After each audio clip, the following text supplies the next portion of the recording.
Pourquoi cette couleur? Pourquoi cette matière? Pourquoi cette forme? Bienvenue sur Studio Visite, le podcast d'art contemporain à destination des amateurs, collectionneurs et curieux de ce monde. C'est la première fois où je me retrouve incapable de prendre des photos.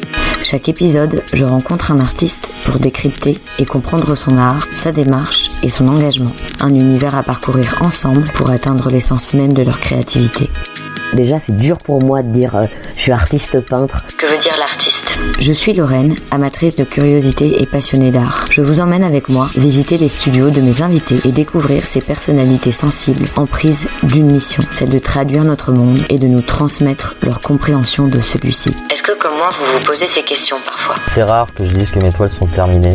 Studio Visite est un lieu d'expression et de partage pour vous faire découvrir l'art contemporain et vous ouvrir les portes de ce milieu passionnant, mais parfois déroutant. Allez, c'est parti pour Studio Visite. Bonjour à tous, bienvenue dans un nouvel épisode de Studio Visite.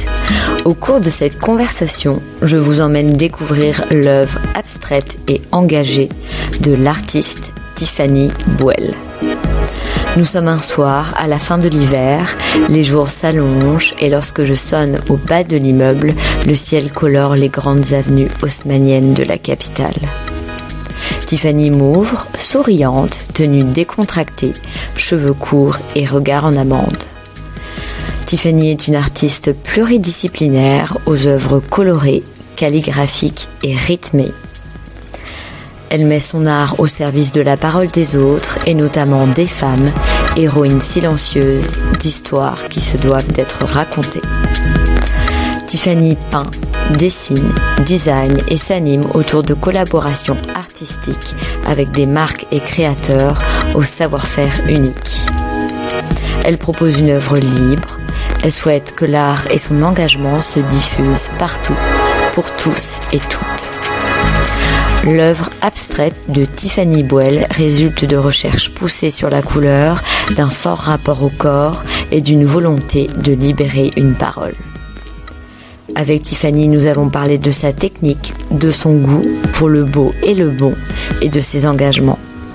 Je vous laisse savourer cet épisode et restez bien jusqu'à la fin pour suivre les multiples projets à venir de l'artiste. Merci de votre fidélité et très bonne écoute. Eh bien bonjour Tiffany, merci beaucoup d'avoir accepté mon invitation sur Studio Visite. Non, mais merci à toi pour ton intérêt pour mon travail. Je suis très contente aujourd'hui d'être chez toi / ton atelier pour le moment, vu que tu es un peu en train de changer de lieu de travail. Je commence souvent le podcast en demandant à mes invités de se présenter en quelques mots. En quelques mots ? Oui, enfin autant que tu veux. On va essayer de faire une phrase.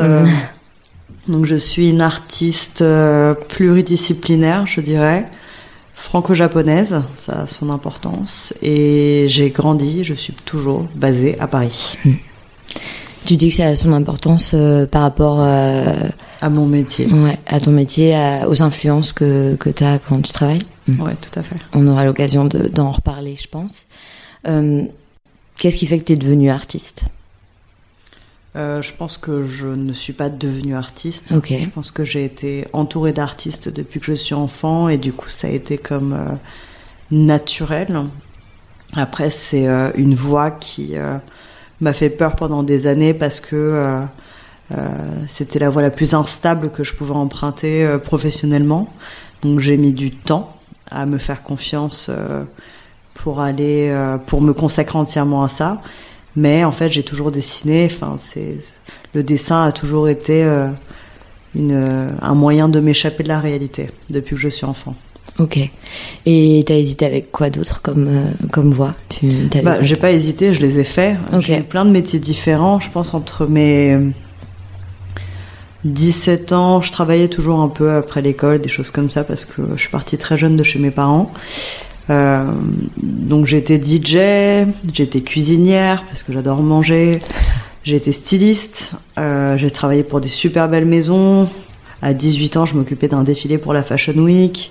Okay.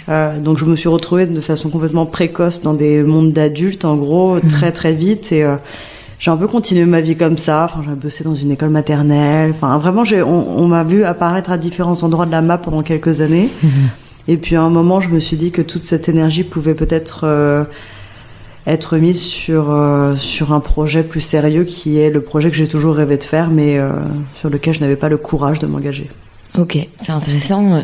Multidisciplinaire aussi dans les métiers auxquels tu as touché. Du coup, plus depuis ces dernières années, mais ouais, pendant des années. Mais je pense surtout que, comme beaucoup de personnes qui touchent la vingtaine, j'étais complètement perdue. Et en même temps, il fallait que je fasse quelque chose parce que l'inactivité me faisait culpabiliser et me donnait l'impression que l'avenir était complexe. Et si tu retraces un peu ton parcours, t'as grandi où J'ai grandi dans le 11e arrondissement, rue Sedaine. C'était un passage où il y avait plein d'artisans, des artistes, photographes, sculpteurs, ébénistes. Et du coup, je jouais dans cette impasse avec mes amis qui étaient en fait des voisins. Et voilà, j'ai grandi là pendant jusqu'à mes 17 ans. Et ensuite, j'ai quitté le foyer. Ok. Et après, je sais que tu as fait des écoles d'art appliqué. Ouais, je suis allée à Duperret. J'ai d'abord commencé à Auguste Renoir quand je me suis fait virer du collège. C'était un lycée d'art appliqué. Ok. Et ensuite, je suis allée à Duperret en mode, mais je suis pas restée. Je suis restée 1 an et demi. J'ai quitté l'école juste avant le diplôme, en gros. Ok. Voilà. Ok. Et après, tu t'es mis à bosser direct. Et je bossais déjà un peu à moitié. J'ai toujours été assoiffée d'indépendance. Pour moi, la liberté, c'était l'indépendance. Donc, dès mes 16 ans, le week-end, c'était des babysitting. Comme tout le monde, ça a commencé avec les babysitting. Mais, et en fait, à 17 ans, le mercredi après-midi, j'allais travailler dans des boutiques pour me faire encore plus d'argent. Et puis, je commençais à mettre de côté pour pouvoir juste me barrer tout court, quoi. Donc, Et aujourd'hui, comment tu décrirais ton art à quelqu'un qui ne le connaît pas ? Abstrait, engagé et calligraphique. Ok, tu peux développer un peu.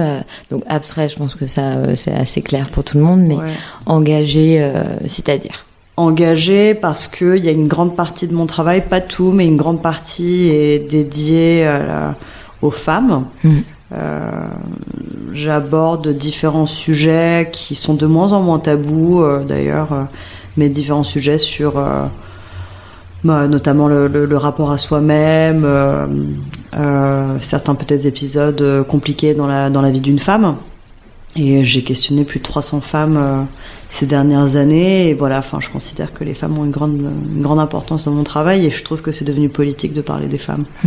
Oui, c'est vrai, surtout ces dernières années. Ouais. Et calligraphique, notamment lié au travail de la ligne, c'est vrai qu'il y a il y a quelque chose de très très linéaire dans mon travail et je pense qu'il y a vraiment cette idée de mouvement et de légèreté. C'est pour ça que j'associe ça à la calligraphie et qui vient aussi de mes origines japonaises, justement. Oui, c'est vrai qu'on peut retrouver l'influence. Ouais, complètement. Et j'aime bien comprendre, au départ, il y a une toile blanche ou une feuille, ou il n'y a rien, en tout cas. Et j'aimerais bien comprendre un peu les étapes de création. Par quoi tu passes ? Est-ce qu'il y a un processus créatif précis ? Voilà, j'aime bien un peu si tu pouvais me décrire un peu ces étapes-là. Ça dépend des séries. Là, on a commencé à parler des femmes. Donc, par exemple, je vais faire l'interview d'une femme. Les femmes, je les trouve un peu partout. Ça peut être aussi bien pendant un vernissage, je vais aborder quelqu'un, ou ça peut être une fille avec qui j'ai travaillé il y a quelques années et on avait eu quelques échanges et je me souviens de certains propos qui ont été tenus à ce moment-là et je l'appelle pour développer sur ce sujet-là. Donc c'est ça souvent ce qui provoque, c'est ou des propos, il y a quelque chose qui te... Il y a des mots. Ok. Il y a des mots, il y a des sentiments sur certaines choses qui traduisent parfois autre chose tout simplement. Et apparemment mon intuition est plutôt bonne de ce côté-là puisque ça révèle toujours des histoires qui s'avèrent parfois douloureuses ou qui ont vraiment construit la personne qui est en face de moi. Et donc je fais cette interview, j'enregistre cette interview sur mon téléphone aussi, un peu comme tu fais aujourd'hui avec ton backup, voilà. Et puis à partir de ça, je fais des esquisses, des formes qui apparaissent. En gros, je fais de la synesthésie, donc je vois des formes et des couleurs quand j'ai des interactions humaines. Et plus la conversation va atteindre des strates de profondeur, plus la forme se fige en une forme, en quelque sorte, qui va représenter la personne qui est en face de moi. Et du coup, je fais toutes ces esquisses-là, et ensuite il va s'en suivre un travail de recherche, c'est-à-dire cette forme-là, c'est une forme et une couleur, mais quelle est sa texture, quel est son médium, et donc du coup là, je vais vraiment explorer différents types de papier, différents types de matériaux pour voir quelle peinture ou aquarelle va correspondre le mieux à la sensibilité de la personne que j'avais en face de moi. Donc en fonction de son histoire, tout ça va changer aussi. Et puis au bout d'une quarantaine ou soixantaine de dessins, là je me lance sur l'œuvre originale qui va être une forme faite d'un trait, mais en fait il y a 40 dessins derrière. C'est pour ça que mon travail peut sembler, je pense, très douteux pour certaines personnes qui ne s'y connaissent pas très bien en art, parce que effectivement c'est un trait sur une feuille par moment, mais c'est un trait qui en a demandé 40 autres derrière et 3 ans de recherche, parce que la texture de ce trait, le choix du papier, le choix de la peinture et le grammage de peinture utilisée, tout ça c'est sous contrôle en fait. Je pensais qu'on avait un peu dépassé ces a priori. Non, il y en a toujours. Moi je réceptionne des profils de personnes très différents les uns des autres pendant des expositions ou même à l'atelier. Et les expositions sont un bon moyen de connaître le point de vue extérieur de tout le monde. Et c'est vrai que comme mon travail est très très minimaliste, il peut être parfois considéré comme un gros foutage de gueule. Et comment tu le prends ? Moi ça va. Oui, tu leur expliques, tu leur réponds ? Non, parce que je n'ai rien à prouver. Je pense qu'une personne qui rigole d'un travail plastique, si déjà il en rigole, c'est une bonne chose. Oui, il y a une émotion qui est provoquée. Je préfère qu'on rigole de ma peinture plutôt qu'on passe devant sans le voir. Je comprends, c'est un bon parti pris finalement. Et donc justement, en fait, tu retranscris un peu les paroles de quelqu'un à partir de ton travail finalement. C'est là où on peut voir quelque chose de calligraphique aussi. Ouais, complètement. J'aime bien l'idée de transmission. Je pense que on a le pouvoir en tant qu'artiste de pouvoir transmettre des histoires, de partager des aventures, des sensations, et c'est, je trouve, un vrai privilège. Du coup, je considère que chaque dessin doit avoir son histoire. Il n'y a pas d'œuvre sans histoire dans mon travail, parce que je trouverais ça terrible, surtout dans le monde dans lequel on est, où on est bombardé d'images quotidiennement qui parfois sont de non-sens et nous assomment complètement. En tant que plasticienne, de faire quelque chose qui n'aurait pas de sens serait, je pense, le début de la fin pour moi. Je comprends.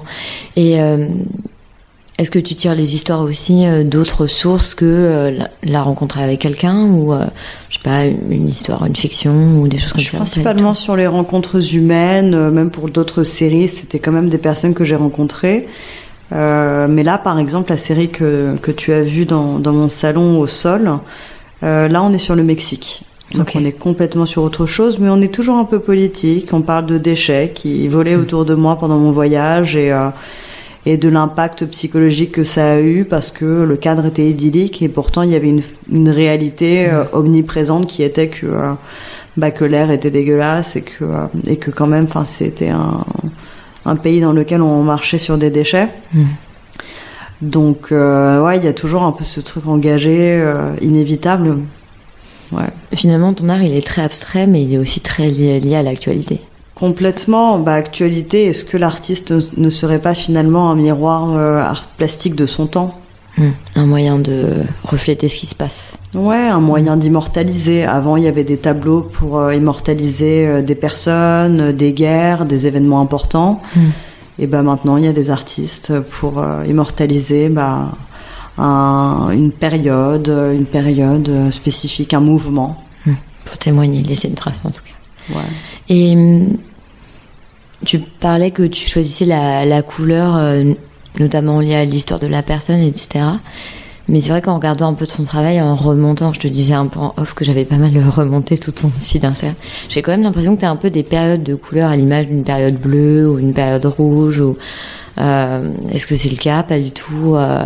J'ai l'impression qu'il y a des séries qui retraitent et tendent ce travail d'une certaine couleur à des moments précis? Ouais, je pense que je fais quand même super attention à ma communication visuelle parce que je suis quelqu'un qui aime l'harmonie et du coup je suis complètement une malade mentale quand il s'agit de ma communication. Je pense que la plupart des gens l'avaient compris.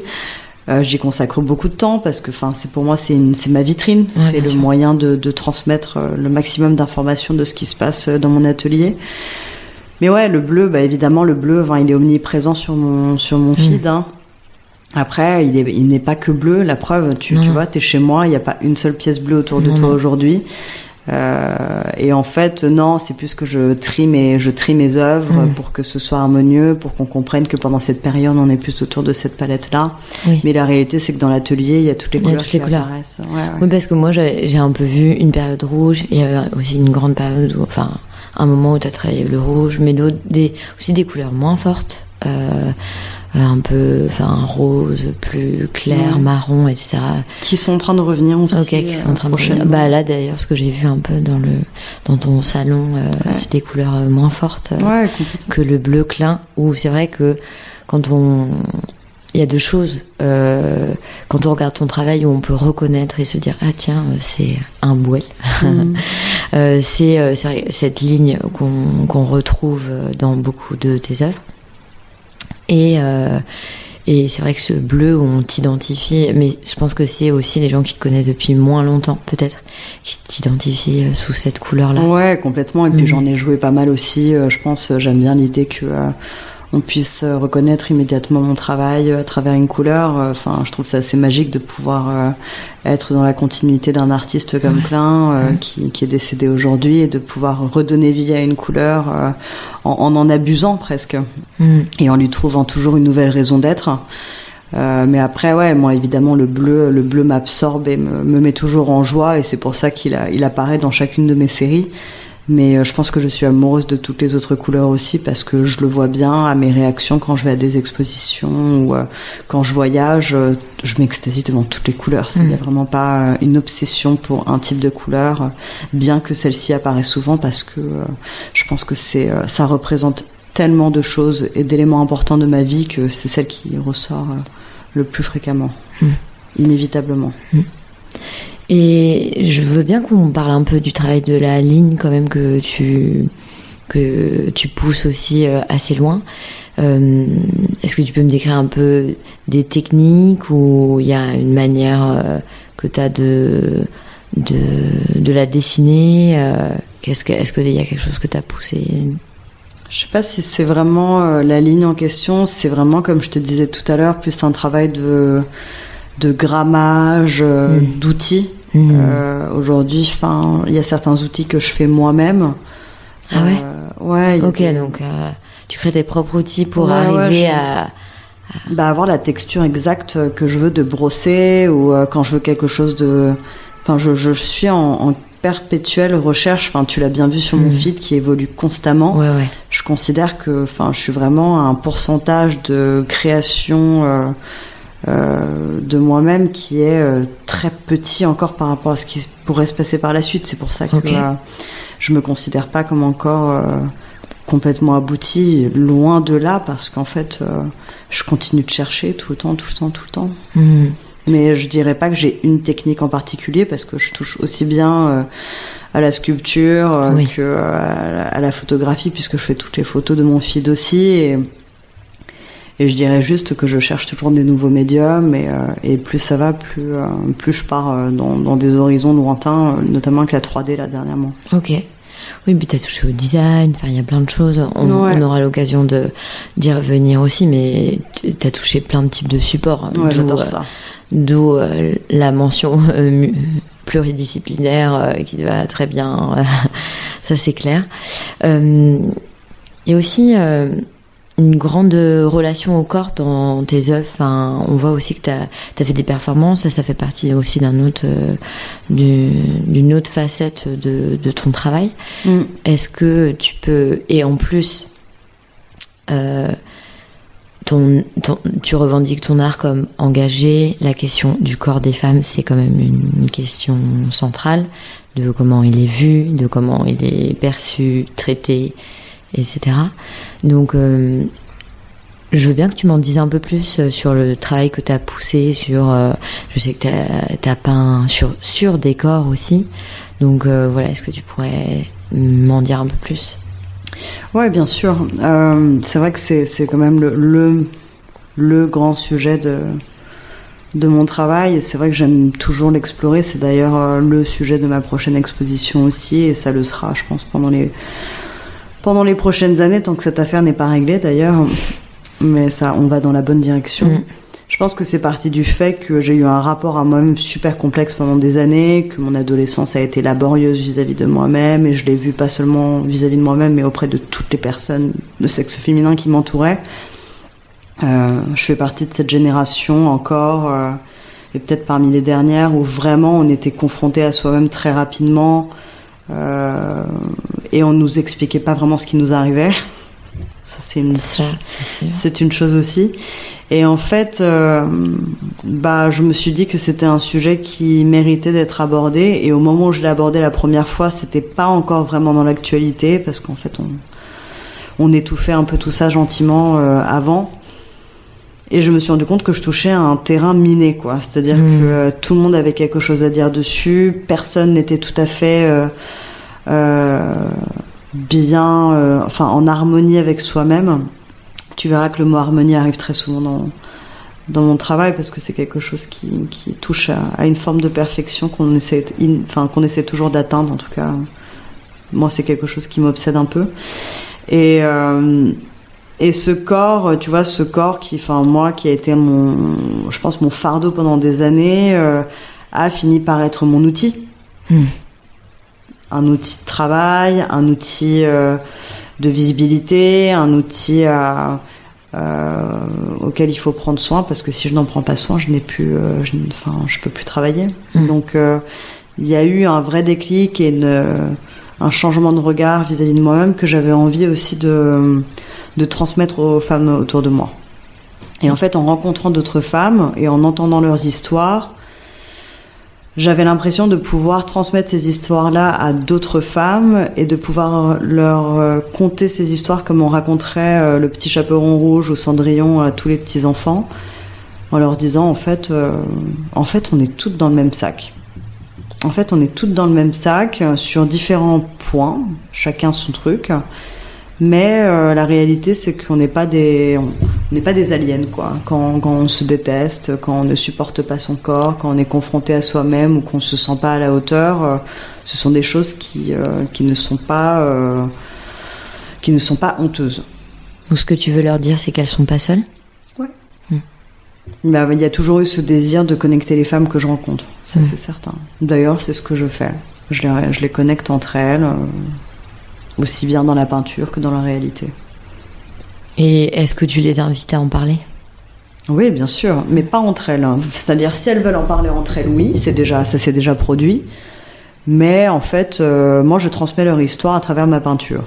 Et du coup, elles n'ont pas de visage, elles n'ont pas de corps, elles sont une forme et une couleur. Et ça permet aussi à un grand nombre de personnes qui ne connaissent pas le propos de ma peinture de se pencher dessus et de découvrir en fait ce qu'il y a dedans. Et ce sont parfois des personnes qui n'auraient jamais osé aborder ce sujet-là, ou des hommes qui ne se diraient pas qu'il se cache le portrait d'une femme derrière cette forme graphique et abstraite. Et est-ce que le fait de ne pas montrer leur corps directement, c'est aussi une manière de déérotiser toute cette partie-là aussi ? Complètement.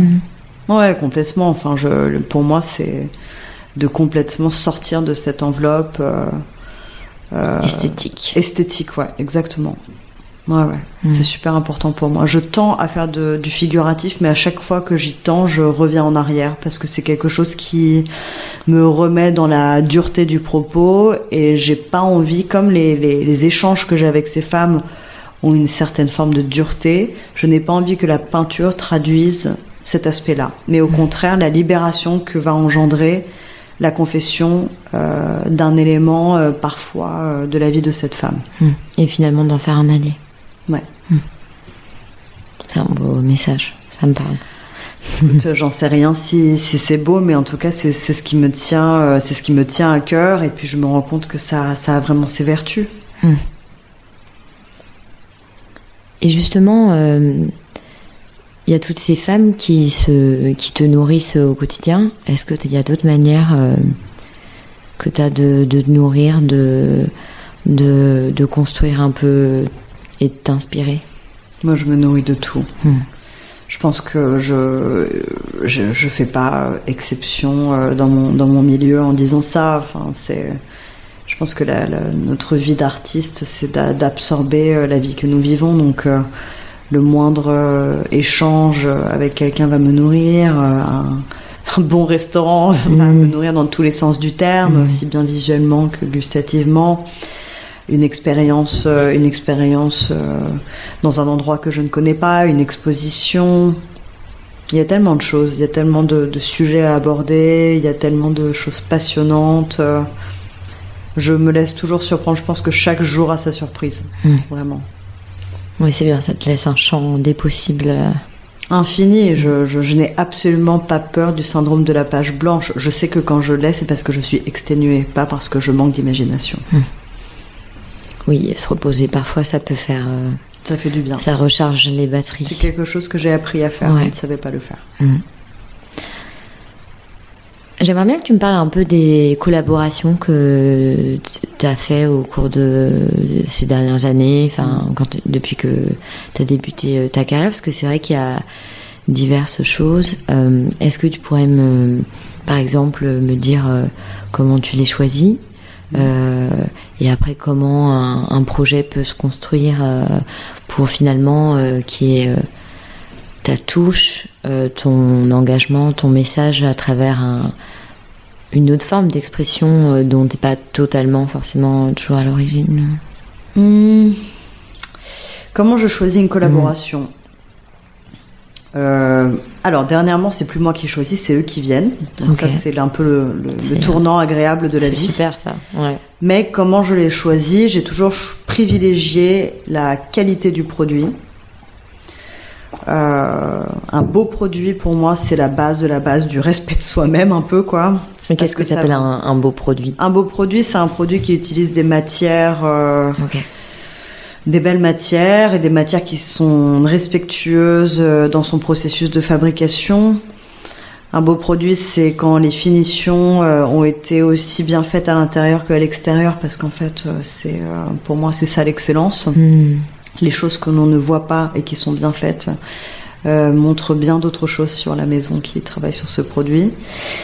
Et puis, je pense les personnes qui sont au sein de l'équipe, puisque c'est avec eux que tu fais le projet. Il y a un fit humain, quoi, quand même. Ouais, toujours. En fait, le premier appel définit un peu l'ambiance de l'équipe, on va dire ça comme ça. Et moi, j'aime les humains, donc, souvent, la plupart du temps, ça fonctionne parfaitement parce que je suis ravie de rencontrer de nouvelles personnes, des créatifs qui croient en moi et qui ont envie de travailler avec moi. Mais c'est vrai que j'ai quand même tendance à aller ou du côté du luxe pur et dur, c'est-à-dire grosse marque de luxe, ou petite marque indépendante française, parce que ce sont des libertés très différentes. Et ça me permet de pouvoir proposer un concept qui est validé, mais direct. C'est-à-dire qu'une grande marque, ce sont de grandes équipes, ça demande à beaucoup de personnes de chapeauter le projet. Et du coup, parfois, certaines idées vont se perdre parce que elles ne correspondent pas à ce qu'ils souhaitent effectuer pour la mise en lumière de cette collaboration. Tandis que là, par exemple, dernièrement, toutes les collaborations que j'ai fait avec des petites marques, je propose un concept entier artistique autour de ça, donc comme si c'était un projet artistique et non pas un projet commercial. Donc, par exemple, là, j'ai travaillé pour la marque Septem qui fait des combinaisons. Je connais très bien.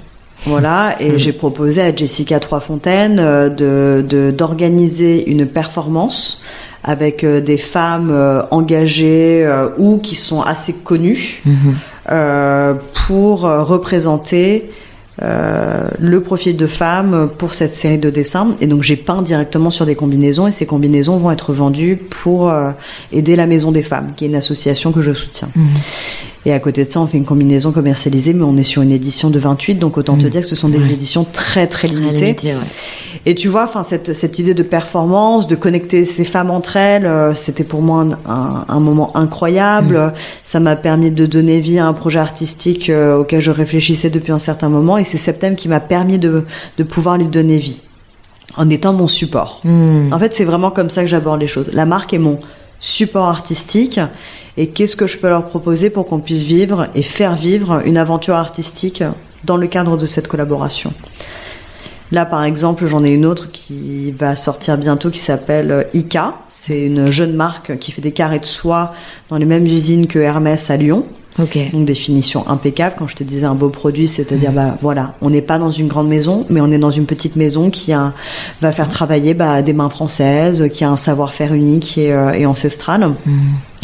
Et par exemple, Lola, donc je lui ai fait 2 dessins pour des carrés de soie commercialisables, mais à côté de ça, je lui ai dit j'aimerais bien faire un événement où des femmes viennent me faire des confessions, et je peins en direct, en live, des carrés de soie avec les formes qui apparaissent, et elles repartent avec.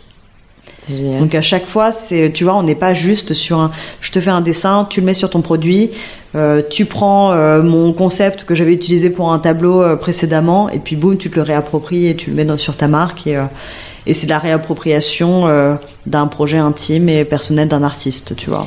Oui, et puis j'imagine que le support de la marque, en fait, il y a une forme de contrainte, et de là aussi, puis de la contrainte naît la créativité aussi. Ça te provoque des idées. Il faut. C'est pas de l'ordre de la contrainte. Je dirais que c'est un nouveau terrain de jeu. Ok. Ouais. Ok, je vois très bien. Mais oui, mais on voit que ça t'anime, parce que tu vois, tu t'es redressé et tout. On voit que c'est aussi des sujets qui te tiennent à cœur. Ouais, complètement. Je pense que c'est super important de démocratiser la peinture, et il y a plein de moyens de le faire. Et les collaborations qui ont toujours été un sujet un peu tabou chez les artistes, parce qu'il y avait toujours cette idée un peu de commercialiser son âme, de vendre un produit, enfin de faire de son art un produit. Mais en fait, il y a tellement différentes manières d'aborder cette chose-là. Et puis moi, je fais partie d'une génération, et aussi je suis japonaise. Au Japon, les artistes, ils ont toujours fait des goodies, des objets pour les boutiques de musées ou d'autres collaborations, pour qu'un grand nombre de personnes puissent y avoir accès. Parce que finalement, les tableaux, les tableaux, ils valent très cher. Ça, c'est une réalité. Et plus ça va, plus ils sont chers. Donc, ils ne peuvent plus être achetés par le commun des mortels. C'est aussi simple que ça. Mais du coup, moi, j'ai pas envie qu'il n'y ait que ce pourcentage de la population qui ait accès à mon art. Bien au contraire, je pense que les messages que je souhaite transmettre, j'ai envie de les transmettre à un grand nombre de personnes. Et du coup, c'est là où la collaboration, elle prend tout son sens pour moi. C'est-à-dire que j'ai vraiment envie de partager ça avec un grand nombre de personnes. Oui, et la narration qui va avec, et tout ça. Bien sûr, parce que le message, il est important pour moi, et que je pense que la communauté, je m'adapte aussi à chaque maison, mais la communauté de cette maison-là sera réceptive à ce message, et pour celles qui ne l'étaient pas, le seront peut-être. C'est pour ça que je dis que c'est assez politique, tout ça. Oui, bien sûr. Oui, et puis il y a des a priori sur toutes ces démarches ça rend la confession, tu sais, le fait de dévoiler un fragment de son intimité qui était quand même vachement dédié aux psychologues jusqu'à maintenant, qui était quand même un vrai sujet tabou. Là, maintenant, on en parle, on a assez décomplexé à ce sujet. Mais c'est récent. Mais c'est tellement récent. Mais oui. Et c'est pas du tout. On est à Paris. On est dans une bulle. Aussi, on est dans un microcosme, c'est très récent, même tous les livres et tous les reportages ou les choses comme ça, c'est aussi dans un microcosme assez parisien où on a très accès, où c'est très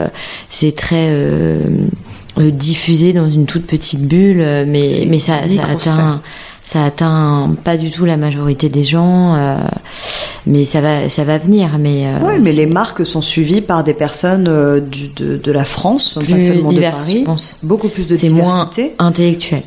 C'est là où en fait sortir de la zone institutionnelle et artistique traditionnelle me permet de toucher un public plus large, de populariser un discours qui était peut-être réservé à des personnes qui se penchent exclusivement sur cette actualité et qui est quand même très urbaine en quelque sorte. Oui.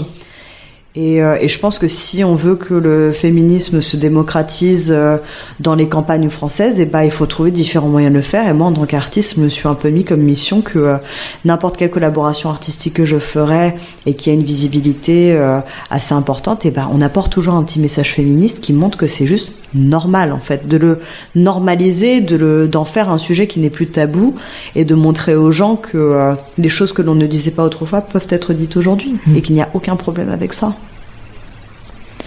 Et qu'est-ce que tu as envie qu'on ressente quand on regarde tes œuvres ? Je ne sais pas si je sais, enfin si je ne pense pas avoir cette réponse. Okay. Je ne pense pas avoir ce pouvoir-là ni ce désir-là de créer. Je sais pas. Pour moi, c'est chacun vit sa propre expérience face à l'art. Chacun retrouve des formes dues à son propre parcours et j'aime bien l'idée que l'on puisse y voir ce que l'on veut aussi. Ok. Donc une fois que tu as terminé une œuvre, tu la laisses complètement elle vit sa vie, spectateur, quoi. Ouais, elle mène sa vie auprès des spectateurs si je ne suis pas présente dans la salle. Si je suis là, je vais raconter ce qu'il y a parce que c'est pour ça que je le fais. Oui, bien sûr. Mais si je ne suis pas présente, si tu vois un oiseau, c'est très bien. Ok. Et pour toi, c'est quoi le pouvoir de l'art ? Le pouvoir de l'art, c'est un pouvoir bien petit sur cette terre bouleversée. Mais c'est un pouvoir, le pouvoir de l'art, c'est d'être une fenêtre d'un monde inexistant ou d'un monde existant d'un point de vue d'un artiste. Donc c'est, je sais pas, le pouvoir de l'art.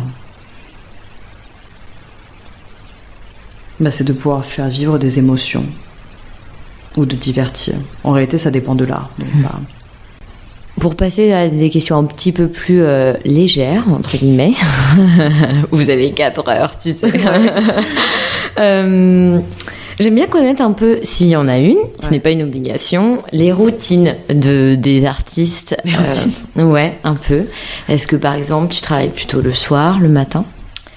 Ça dépend des périodes. Ok. Pour le coup, je ne suis pas quelqu'un de routinière, je déteste ça. Okay. Donc... Non, mais il y en a pas toujours. Hein. Et en vrai, il y en a rarement les artistes.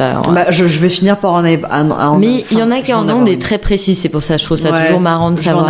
Je vais en avoir une parce que là, le nouvel atelier me demandera une certaine forme de routine dans le sens où je vais soudainement prendre le métro et aller au bureau comme tout le monde, alors que je suis artiste.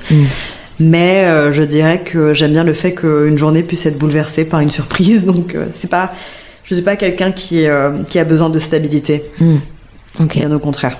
D'accord. Donc je dirais que je n'ai pas de routine, mais il y a des choses qui sont précieuses pour moi, c'est de faire un petit déjeuner de roi parce que j'ai tendance à sauter les déjeuners.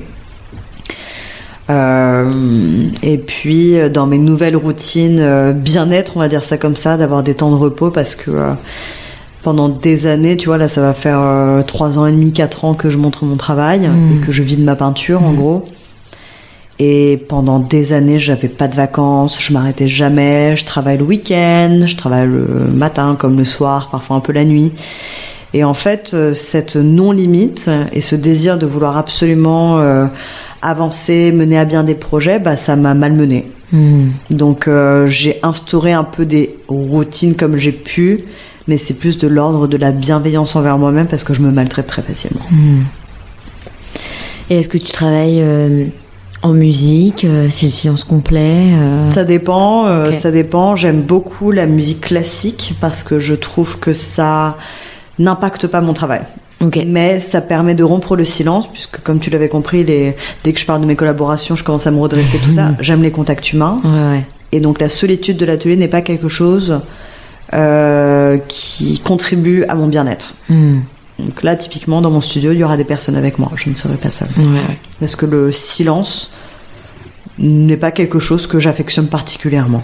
Je comprends. Voilà. Et est-ce que tu as un premier spectateur ou une première spectatrice à qui tu montres un peu ton travail en exclu tu demandes un avis? J'en ai un nouveau, toujours. C'était mon grand-père, japonais, pendant des années. Il a vraiment vu mon travail évoluer en amont. Et en fait, c'est la seule personne à qui j'envoyais tous mes premiers petits formats. C'est-à-dire que toute série commençait par des petits formats. Et je lui en envoyais un spontanément à chaque fois, à chaque nouvelle série. Donc il avait une sacrée collection de dessins. Et puis mon grand-père est décédé, donc il est parti avec tous mes dessins. Et puis maintenant, c'est mon petit ami. Ah, super aussi. Voilà, qui du coup n'a pas mes dessins, mais qui est mon premier public sur lequel je monte, je fais regarde ce que j'ai fait aujourd'hui. C'est vraiment, ça se passe comme ça. Regarde ce que j'ai fait aujourd'hui. Et puis je regarde sa réaction. Et puis c'est tout. Ça s'arrête là. Et c'est toujours marrant parce que du coup je n'ai aucun recul sur mon travail et en fonction de ses réactions cela ne définit pas la réaction du monde, mais c'est une première réaction et c'est toujours c'est un point de vue extérieur et puis quand il est enthousiaste ça fait plaisir, quand il l'est moins c'est pas grave. Ça va pas me gâcher ma soirée pour autant. Ça marche. Et là je vais te poser des petites questions rapides un peu rigolotes. Ouais. Si tu pouvais acheter une œuvre. Ah, si je pouvais acheter une œuvre. Ouais. Ah ouais. T'es riche, t'as pas de budget. Ah mais ça ouais. Ah ce serait tellement bien, mais si j'avais pas de budget, j'en achèterais plein. Donc, une œuvre, œuvre, mais au prix que tu veux. Que je veux, n'importe quel. En gros, je peux m'acheter n'importe quelle œuvre sur Terre. Exactement. On me la vend. C'est marrant. Quelle œuvre? Mon Dieu, il y a tellement de belles choses. Je pense que je m'achèterais. Si j'avais autant d'argent, ça veut dire que je vivrais ailleurs. Donc t'as de la place au pire. J'ai de la place, j'ai un énorme jardin et je pense que je m'achèterais un mobilier gigantesque de Calder. Ah oui. Ouais. Faut être ambitieux. Voilà. T'as raison. Je ne l'aurais pas. Mais c'est pas grave. Je l'ai parfaitement visualisé, tu vois. Quand tu me l'as dit, voilà. Mon mobilier Calder qui bouge avec le vent comme ça, qui fait son petit bruit métallique. Et quand tu te lèves le matin en prenant ton petit déjeuner, qui a changé d'orientation parce que dans la nuit il y a eu un peu de vent, j'en serais honorée. Honorée. Si tu pouvais dîner avec un artiste de ton choix, mort, vivant comme mort. Ouais.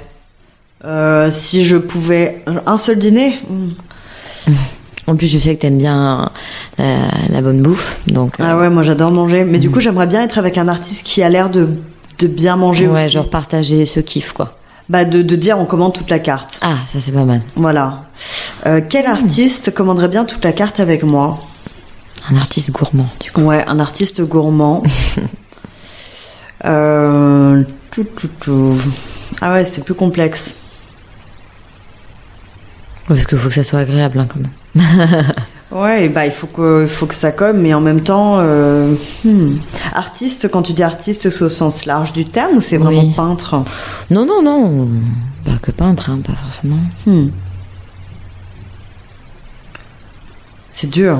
En fait, j'ai pas mal d'artistes qui apparaissent, puis après je me dis, sont-ils vraiment gourmands?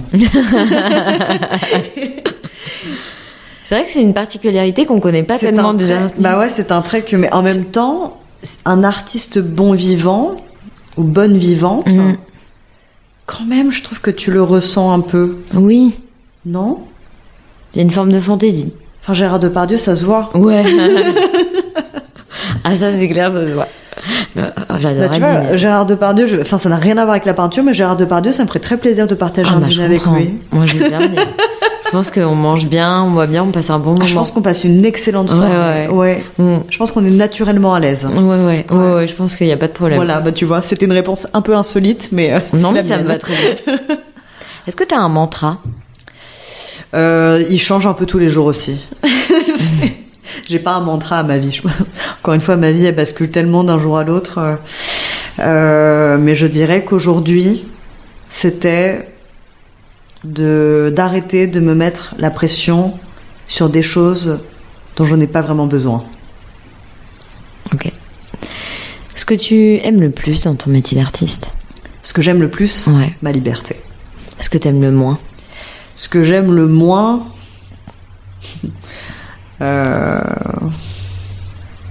Franchement, j'ai du mal à dire un malus concernant mon métier. J'ai vraiment fait le choix de m'engager dans ce que j'aime le plus. Tant mieux. Hein. Ouais. Si tu n'étais pas artiste, peintre, plasticienne, parce que c'est vrai que tu fais pas du tout que de la peinture, donc voilà. Ouais. Qu'est-ce que tu aurais fait d'autre? Je pense que je me serais réincarnée en un animal. Vraiment, je ne pourrais pas faire autre chose. Je pense que je me serais devenue un chat ou un chien et je me serais languie sur un canapé et on m'aurait fait des papouilles. C'est pas mal en vrai comme programme. Ouais, mais tu vois, parmi tous les métiers que j'ai faits, aucun d'entre eux ne m'a maintenue aussi longtemps et je ne me vois pas faire autre chose que ce que je fais actuellement. Donc j'ai trouvé ma voie. Trop bien. Pour finir, est-ce que tu peux nous donner tes actus à venir, là où on peut te retrouver, pour que un peu tous les auditeurs et les auditrices puissent voir ton travail, ce que tu fais s'ils ne connaissent pas. Alors, en mars par exemple, j'inaugure une collaboration avec une marque qui s'appelle Muse Design et je fais pour la première fois un papier peint avec eux. Trop bien. Pour donner accès à des personnes à mon art pour leurs intérieurs. C'est un format gigantesque. Et donc là, on va le sortir en bleu. Il va être décliné en plusieurs couleurs. Donc c'est un papier peint qui représente ma mère. Parce que c'est quelqu'un qui a eu une influence très très forte dans ma vie et qui a certainement été la femme qui m'a le plus soutenue dans mes doutes dans cette carrière artistique. Donc je lui ai dédié ce papier peint. Donc c'est une forme complètement abstraite. Elle est un peu organique aussi puisque j'associe ma mère à un arbre. Donc tu verras, c'est très nervuré. On y voit un peu des racines. Et puis ensuite il y a la fameuse collaboration avec Ika, les carrés de soie dont je t'avais parlé. Donc 2 carrés de soie, un géant pour se dandiner sur la plage cet été et un plus petit pour se le mettre autour du cou quand on est en ville. En avril, j'ai la collaboration avec Septem qui sort. Donc vous allez pouvoir découvrir les 14 visages de femmes qui m'ont inspirée pour créer la collection et les combinaisons qui seront vendues pour aider la Maison des Femmes. En fin avril, tu vois, c'est parti là, il y en a pour 20 minutes plus tard. En fin avril, j'ai une collaboration avec une marque italienne dont je ne peux pas encore dire le nom. Mais c'est une collaboration de dessins originaux sur des coussins. Donc c'est pour et c'est pour le Bon Marché. Elle sera exclusivement vendue au Bon Marché. Voilà, donc ça donne pas mal d'indices quand même. Si on les cherche, coussins, Bon Marché, fin avril. Et en mai, je réalise une œuvre pour une marque de cosmétiques. Et c'est pour soutenir de nouveau la Maison des Femmes que je soutiens sans cesse puisque c'est une association que je respecte énormément pour ses valeurs, mais aussi pour l'ensemble des projets bien menés ces dernières années. Et grosse news, au mois de juin, je participe à une exposition collective au Musée des Arts et Métiers, entourée de designers que j'admire énormément. Je n'en dis pas plus, mais c'est l'exposition que je prépare actuellement. Ok, trop bien. On a hâte de voir ça.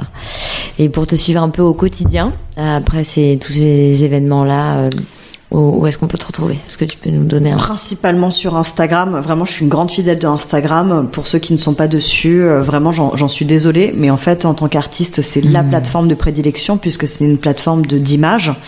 Et ça me permet, dans le texte, de pouvoir un peu justifier les images que l'on regarde. Donc, c'est vraiment sur Instagram que tout se passe. D'ailleurs, tous les événements que je viens de mentionner seront postés en amont dessus, mais aussi les invitations. Quand les gens peuvent venir, je les convie. Et mon atelier est en travaux actuellement, mais en fait, j'ouvre les portes de mon atelier au public. Donc les personnes peuvent s'inscrire sur mon site au jour et à l'heure qu'ils souhaitent. Et ensuite, on trouve l'heure qui convient parfaitement ensemble par rapport à mon planning. Ok, trop bien. Oui, en effet, pour ceux qui n'ont pas Instagram, au pire, ils peuvent aller sur le site et venir sur place. Ça, c'est aussi une bonne... Sur mon site tiffanybuell.com, et il y a un lien pour les studios, les visites d'atelier. Et ça permet aux gens de pouvoir découvrir vraiment mon travail en vrai, de pouvoir discuter un peu. De faire un studio visite. Exactement. Ok, merci beaucoup en tout cas, Tiffany. Je t'en prie.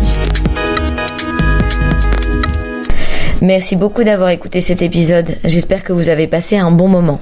N'oubliez pas de mettre des commentaires et 5 étoiles sur Apple Podcast pour faire découvrir Studio Visite à vos amis et vos proches. Rendez-vous également sur Instagram pour retrouver toutes les notes et références. Vous pouvez aussi partager l'épisode à vos proches ou sur vos réseaux. Pensez bien à nous identifier. Je vous souhaite une journée pleine de beauté et à bientôt sur Studio Visite.